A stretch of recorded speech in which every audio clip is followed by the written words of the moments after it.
This here is Aitana. She is one of the most famous AI influencers. She isn't a real person though. All of these photos that you see here are fake and they have been generated with AI, but they look incredibly real. And so her creators have developed a following on her Instagram by posting photos of her. Basically, he decided to create a business where he curates and sells enamel pins. Yeah, it's kind of weird. And 𝗥𝗲𝗹𝗁 grew his Instagram account 𝗏𝗏𝗏𝗏 from 0 to over 100,000 followers on Instagram in less than 2 years. And according to this article, he makes $3,500 a month from this business that he's got. There are going to be some people watching this video that are in a position where they would be able to grow relatively fast. And let me tell you who those types of people would be. So I've seen a lot of people who, for instance, go to Ivy League universities, leverage the fact that they got into an Ivy League university to grow their channels extremely quickly. So for instance, let's say you're watching this and you're going to Yale, Harvard, Princeton, etc. You can go out and interview people from Harvard and upload those videos on YouTube, do some pretty good editing, and there's a very good chance your video is going to get a lot of views. Today's a long one and we're going to deep dive into side hustles for students. Before I get into it, what really is the point of a side hustle and how do you approach thinking about one? The way I see it, there are two ways you could think about it. Firstly, you could think of it as something that would give you an immediate second income. So this includes things like babysitting,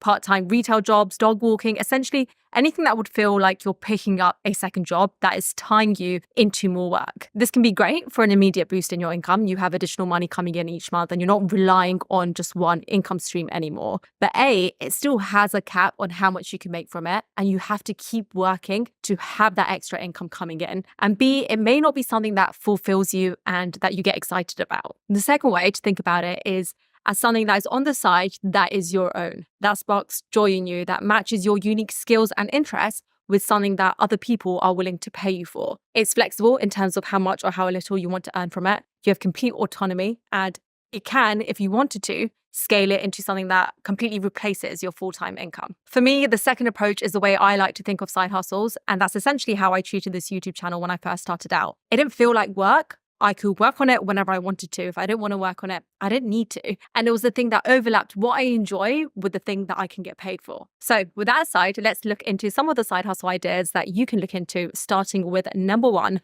writing. The quote, "Content is king," is originally from an essay Bill Gates wrote in 1996, where he described the future of the internet as a marketplace for content. 28 years later, content is definitely the king, and almost all content stems from some form of writing as the base.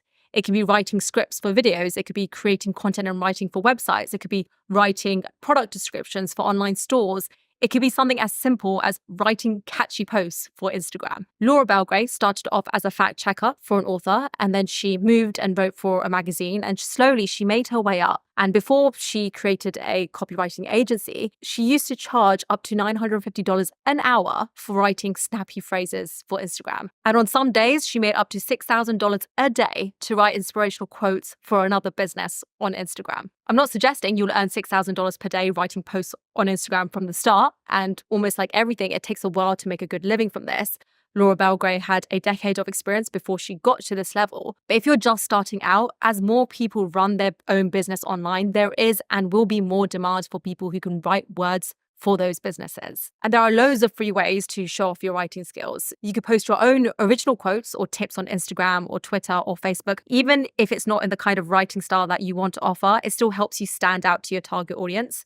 I'm currently working with a copywriter on 2 of my products, and I found him through Twitter. He was posting his work and reviewing the copy of other creators through his Twitter feed. You can also write and publish stories and articles on Medium, or even build your own website and fill it with words that showcase your skills, and have a page on that that has a hire me section and allows other people to contact you for more information. All right, side hustle idea number 2 is to be a content curator. Now, this is distinct from a content creator. Content creator, I mean, it's all semantics, but a content creator, I would say, is someone who creates content, whereas a content curator is someone who curates what other people have already created. So there's a bunch of interesting ways of doing this, and one example is this guy 𝗥𝗏𝗏𝗏𝗏𝗏, who has an Instagram account called 𝗏𝗏𝗏𝗏𝗏, and basically decided to create a business where he curates and sells enamel pins.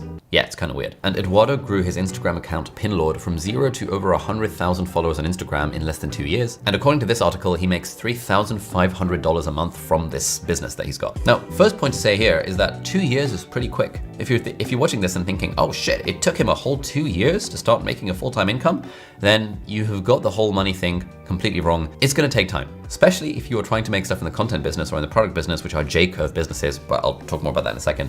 It does take time to do this stuff. Let's take medicine, for example. That is a 6-year degree and then a 10-year training pathway, at least in the UK, to then be making 3K a month, 4K a month, 5K a month. So you can't really have the audacity to say that you want all this money and all this freedom and all this fun and flexibility and stuff without also putting in the work for a very long period of time. But anyway, I just want to read you a quote from Eduardo. Last month, I made over $3,500 from my Instagram.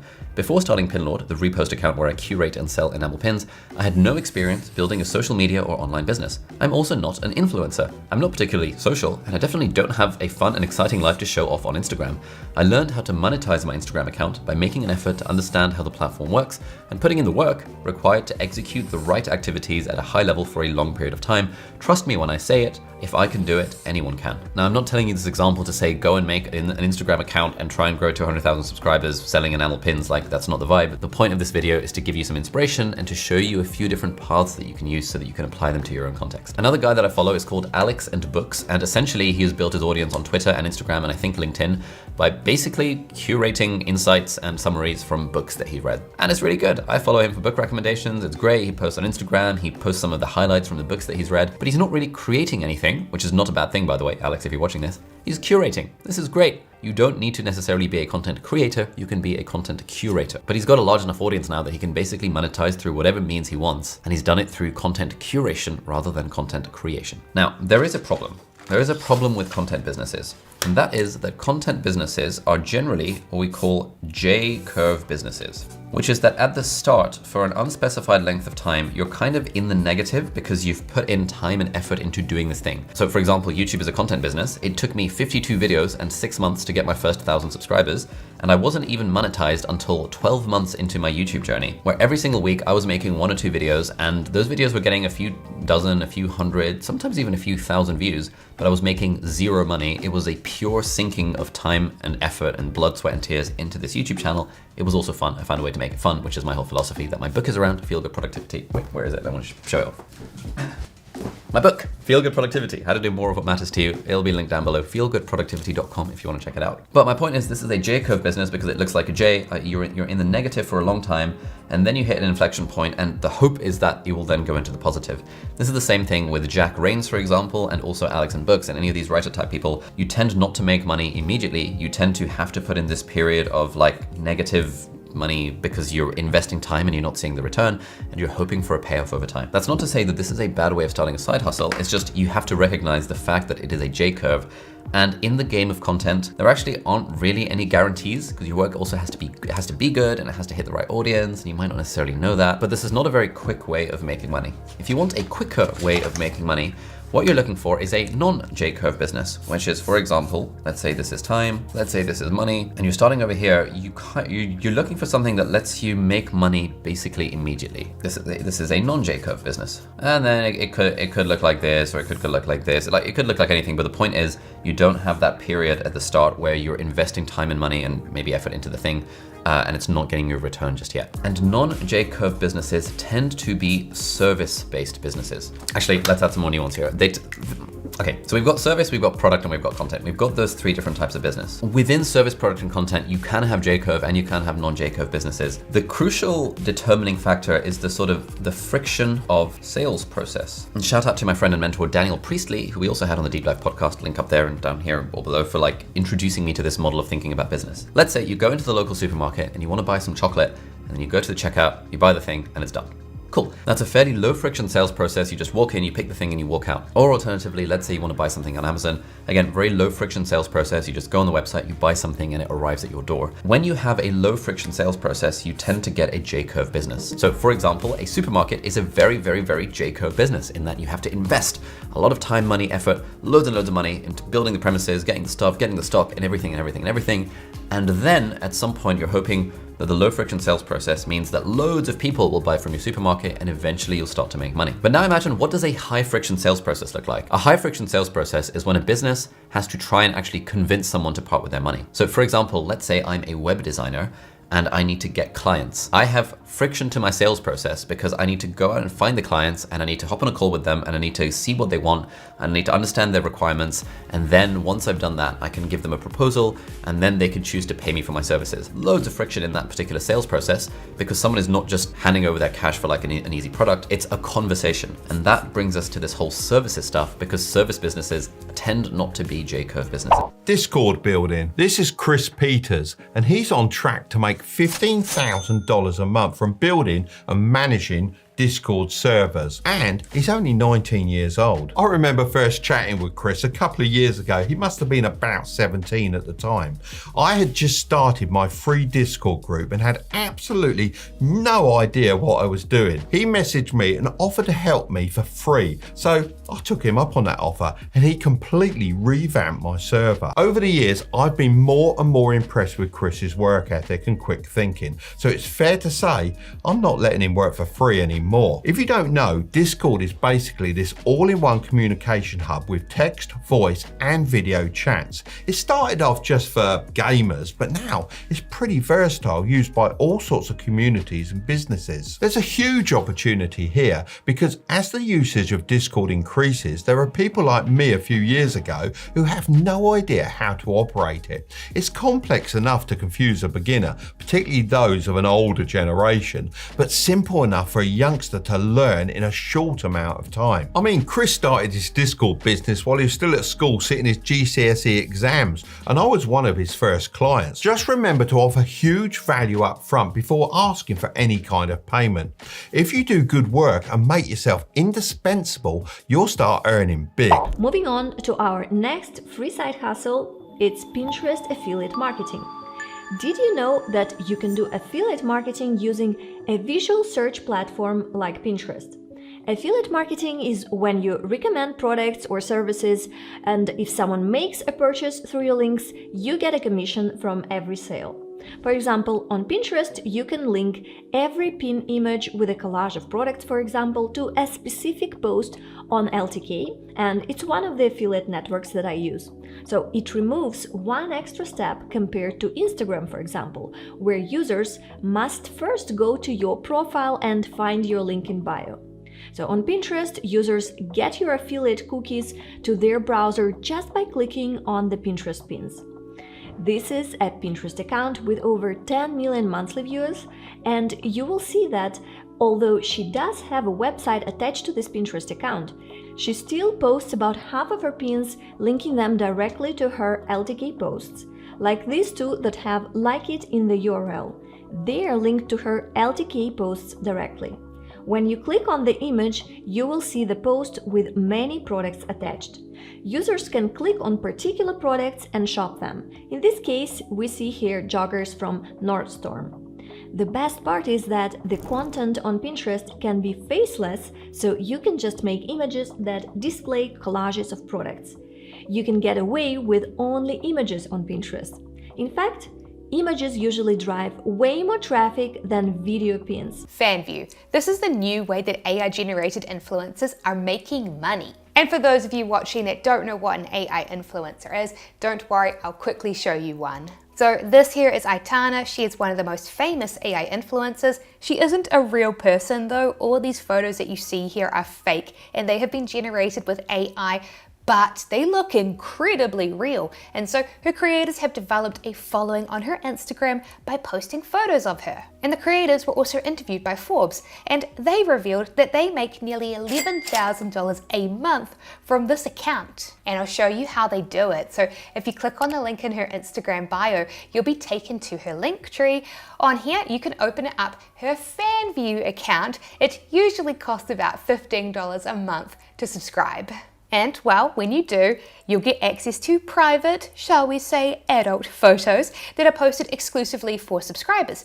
But that's not all, because FanView has recently added a built-in AI chatbot that you can train to respond to followers, and a voice AI bot which can leave followers personalized message by cloning a voice that you give it. So not only do subscribers to Aitana get her private photos, but they also get to directly message her. And as you can imagine, there are plenty of people that are very happy to pay for this. And it's completely free for creators to join FanView, like with Patreon or OnlyFans. They just take a commission cut each time that you make a sale. Plus, AI influencers are also making money with another similar free tool, Crash.chat. It works a lot like FanView. You can register with your AI influencer to create an account to post private content, and it also has a built-in AI enhanced chatbot too. But of course, if you're watching this and you want to make money with these tools, you need to have your own AI influencer first, right? And well, there is an insane free tool that will help you do that called Focus. It is an open source AI art generator that is free, which has been specially designed to be amazing at generating hyper-realistic photos. And I know it's amazing through personal experience for creating AI influencers, because I actually made a video on this channel showing step-by-step how I downloaded and installed Focus for free and then used it to create my own influencer. And honestly, I found installing it surprisingly easy. Just come to the GitHub page, which I'll have a link to in the description, then click on the versions button and then select to download the latest full version of Focus. Then once you've downloaded it, you just unzip the file and then you can click to run any version of Focus that you like. To generate AI influencer photos, I like running the realistic version of Focus. And then once the app is finished running, Focus will automatically open. Focus uses your internet browser to run its software for free. And once it's opened, you can then just come in and click the settings that you want, such as that you want photorealistic images. And then that is it. You can now prompt it and describe what you want your AI influencer to look like, and it will generate them for you. But the hyper-realistic photos that this app creates is just one reason why this app is so crazy. Yep, the other part that makes it crazy is the face swap tool. You just put in the photo of the influencer into it and then ask it to generate new photos. And now it'll generate these photos for you while also using that same face that you just generated before. That is the secret as to how Aitana and other AI influencers are able to post photos like these that have the same consistent face in each photo, tricking you into thinking she is real. It is using the face swap tool to do it. No joke, it genuinely blows my mind that this is free. And here is yet another mind-blowing AI tool that is also surprisingly free, which is making AI influencers a lot of money, 𝗏𝗏 Unleashed. This is a free open source tool that makes realistic, deep fake videos like this. But I've got to warn you. At the start of this video, I told you that some of the apps on this list are going to be so crazy that they're controversial. And seriously, I was not kidding. As you will see, 𝗏𝗏 is super powerful, and that can be used for both good reasons and not so good reasons, depending of course on how you choose to use it. But yes, as I said, this tool creates deep fake videos. So here, for example, is I'm Alice. She is one of the more popular AI influencers. Well, a big part of how she got so popular is through deep fake videos. Her creators have made these dancing videos featuring her face, and they go viral within Instagram Reels. Like, take this video here of her dancing. It's had 1.3 million views. But of course, this isn't actually a video of her. Nope, instead what's happened is that they have taken a video of somebody else dancing and then they have used a tool like 𝗏𝗏 to put her face onto the video. And to show you how it works, I came here to Pixels, a royalty-free stock photo and video website, and I did a search for a woman dancing. And I found a royalty-free video clip like this that I'm allowed to download for free. Then I came to the GitHub for 𝗏𝗏 Unleashed and I clicked code and I downloaded the installation files. Then I came to another app, Windows Visual Studio, and I downloaded it. Using this app, you can run and install the open source code from GitHub. While installing it, make sure to select to install the desktop development with C++ workload and the game development with C++ workload. Then just let it install. Once it's installed, you'll need to restart your computer. This process took me about 30 minutes. After that, I then unzipped the 𝗏𝗏 Unleashed files and I opened the installer folder and I clicked to run the program. Microsoft might warn you that it's not official software. I just selected to run it anyway. Then it'll run the program and download and install the 𝗏𝗏 files. This process took me about 10 minutes. And then once finished, Roup will open in your internet browser and now you can use it. Upload a picture or photo, such as a picture of your AI influencer. And of course, upload the video clip that you want to make a deep fake out of and select to use the face from the first frame. Then scroll down and click run, and now it'll switch the face of the person in the video with the picture that you uploaded. And for me, this process was surprisingly fast. It took a few minutes. So check it out. This here was the photo of the AI influencer that I used, and this here was the video clip that I uploaded, and this here is the video clip that Roup Unleashed created. As I said, it's just absolutely crazy, isn't it? And it's even crazier when you remember that this app doesn't even cost money. It's 100% free. Yep, if you'd like to give it a try for yourself, you can of course find a video on Pixels to give it a go with like I did. Plus you can also come to this free website here, 𝗥𝗲𝗹𝗁𝗲, which is another royalty-free website. Just switch the search from images to videos and then you can come and do a search for any type of video that you'd like to download for free. The next side hustle we're talking about today is becoming a handy person. So yeah, basically a handyman or a handy woman. I think this is such a great side hustle because it's really not that sexy. Not that many people do it. But if you guys think about it, there is so much demand for things being built on campus. For example, if people are moving into their dorms, they're gonna need furniture built. And yeah, this is really where you can come in and offer this high value service. When done right, you should easily be able to make between $30 to $50 per hour. Now, of course, to be good at this, you do need to be pretty handy yourself. You need to be able to build things, and you do need to be willing to sweat a little bit. What I would do is I'd sign up for Thumbtack.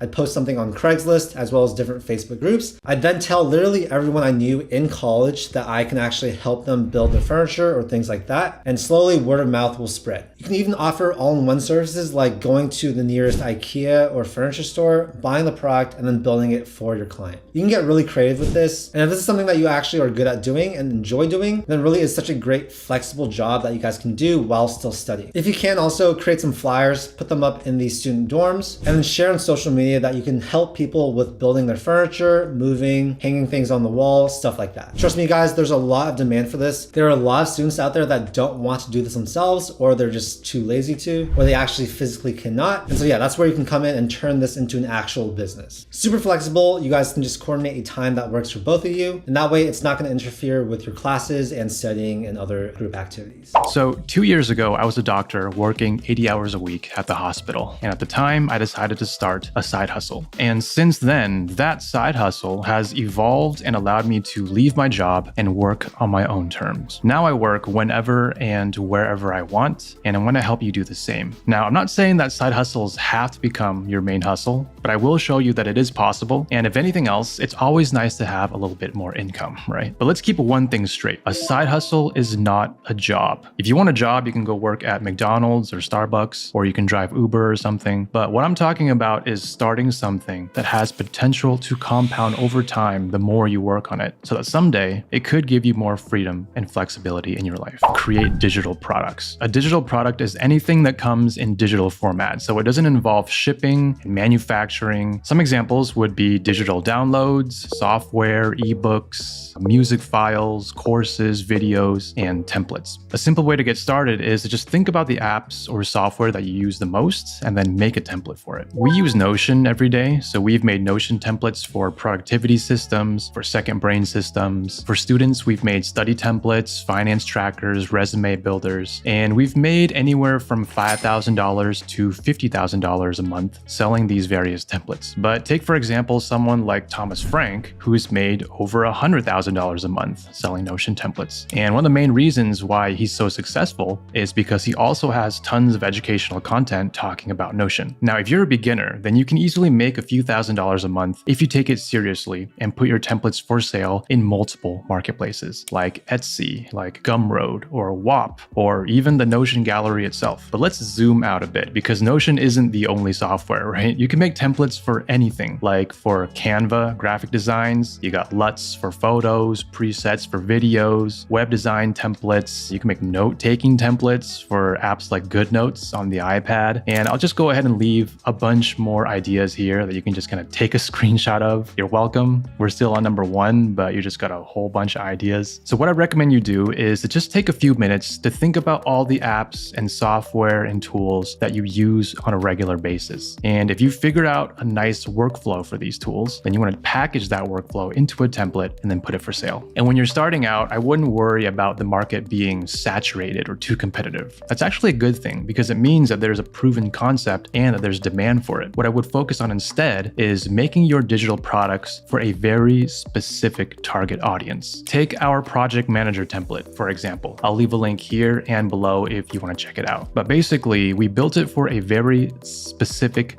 niche purpose, which is managing projects in a very streamlined workflow. And as you can see, it was a big hit. And over time, we took feedback and expanded on the concept. The best part about selling digital products is that you can spend one time building it, but you can sell it again and again and again because it costs nothing to make a copy of a digital product. And just remember that ideas are worth nothing unless you take action. Amazon product arbitrage. I've sold almost $5 million worth of name brand products on Amazon. $2,000 profit off the shipment. Going to TJ Maxx today to see what I can find to resell on Amazon. And there's a lot of people making 6 figures a year doing this full time, but you can also do it on the side and make a little bit of extra cash. So what you do is you're gonna wanna download an Amazon barcode reading app. You can scan any product in any store and it'll tell you how much that product is selling for on Amazon. So go into local deal stores like TJ Maxx, Walmart clearance section, Ross, Marshalls, and look for deals. When you see something that's marked down or on clearance, scan it with the barcode scanner and see how much it's selling for on Amazon. Maybe they're selling in the store for $5, but they sell on Amazon for $30. Sometimes they will even have an entire pallet or an entire rack of those products. You could buy 100 cell phone cases that are selling on clearance at $5. When you scan them, you see on Amazon they're selling for $29. Buy them all, take them back to your house. All you have to do is package them up and ship them into Amazon. And when they sell, you get the cash. Now, like I said, there's a lot of people making great money doing this. As you do it more and more, you're gonna see which stores have great clearance items and which products are gonna sell best. You can do this with books, you can do this with electronics, you can do this with clothes. So if you're already going to these stores anyways, you might as well get this barcode scanning app and scan some products and see if there's anything that you can get some good profit margin on. Just buy and take home and then resell for more. Next on the list is going to be tutoring. And this is one where when I was in college, I actually started doing this. So when I was in college, I wanted to become a pharmacist. And in order to get into pharmacy school, I had to take this test called the PCAT. That's the Pharmacy College Admissions Test. Now, I ended up studying extremely hard for this test. I also did a ton of research to figure out what the best resources out there were, because to be honest with you, a lot of the resources that most people were studying turned out to not be very good. So I ended up taking the test. I scored extremely well on it. I almost had a perfect score. And my study partners that I was studying with told a bunch of other people about my score. And all of a sudden, I started getting hit up by a bunch of people who wanted me to tell them how I scored so well on the test. So the first few people I went ahead, I told them everything I knew for free. But it got to the point where there were so many people asking for my time that I started charging money. And at first I wasn't charging all that much money at all, $30 an hour, something like that. But then as more and more people asked me, I started charging more and more money. And eventually it got to the point where I was charging over $100 an hour. I believe the best that it ever got was about $180 an hour I was making. And all of this was because I scored really well on a super random niche test. Now, how does this apply to you? Well, if you have taken a test like the ACT, SAT, and you've scored well, this could be really good for you. But how about AP tests or IB tests in high school, right? So let's say you took the AP chemistry test or something like that and you scored really well on it. That's something you could tutor people for. Or let's say you got into a college that a bunch of people want to get into. That's another thing you could tutor people for. Or let's say you're taking the MCAT or the LSAT because you want to get into medical school or law school. That's also something you could tutor people for. And also, if you're good at a subject that most people aren't good at, like mathematics or organic chemistry, again, that's something you could charge a lot of money for. And let's say you're not good at any of that stuff. At the very least, you can tutor people in English, because I assume that you are listening to this, you can understand English, and you can get paid pretty good money for that as well. So yeah, tutoring is a phenomenal way to make money in college, maybe the best possible way. You can make money right off the bat doing this. This gets a 10 out of 10 money score. Next on the list is going to be an online influencer. And this is one that I see around on YouTube quite a bit, of course. And of course, this is something where I started it myself. The first video video that I ever uploaded to YouTube was all the way back in like 2010, and I played this game called RuneScape. Now, a lot of people might know RuneScape. I was really into it for many years. I probably wasted a lot of time on it, but there's also a lot of good memories I had there. But yeah, I would PK people on RuneScape, which is basically where you fight other people, and then I would upload those videos to YouTube. Now, I never planned on becoming like a famous YouTuber or anything like that. I basically just did it for fun and to be able to show my friends some of my best PKs. And I didn't start making any real money on YouTube until about 2020, right? So this is something that I did for a hobby. I also watched like thousands of hours of YouTube, and then eventually I started doing it myself and I ended up making money from it. Now, one thing that I will say is there has never been an easier time to become an online influencer. It is much easier now than it was 5 years ago, for instance. And there's also never been an easier time to actually make money as an online influencer. Most of the time, in like 2015, for instance, people who uploaded videos, even the ones who were extremely popular, were not making enough money to actually quit their job and do it full time. But now it's actually quite easy for you to do this comparatively. But with that being said, this is not something that you can do very easily. But there are going to be some people watching this video that are in a position where they would be able to grow relatively fast. And let me tell you who those types of people would be. So I've seen a lot of people who, for instance, go to Ivy League universities leverage the fact that they got into an Ivy League university to grow their channels extremely quickly. So for instance, let's say you're watching this and you're going to Yale, Harvard, Princeton, etc. You can go out and interview people from Harvard and upload those videos on YouTube, do some pretty good editing, and there's a very good chance your video is going to get a lot of views. Another thing you can do is talk about how you were able to get into an Ivy League or prestigious university. You can also do like a day in the life of a Harvard student or something along those lines. Same thing goes if you're a medical student or a law student at a prestigious university. And same thing goes if you're watching this and you're like a doctor or something like that. It's actually extremely easy for you to grow a channel if you do it in the right niche and you're in the right situation. But yeah, I have to be honest with you, this is one where you're probably not going to be able to make money right away. So for that reason, I'll give this one a 6 out of 10 money score.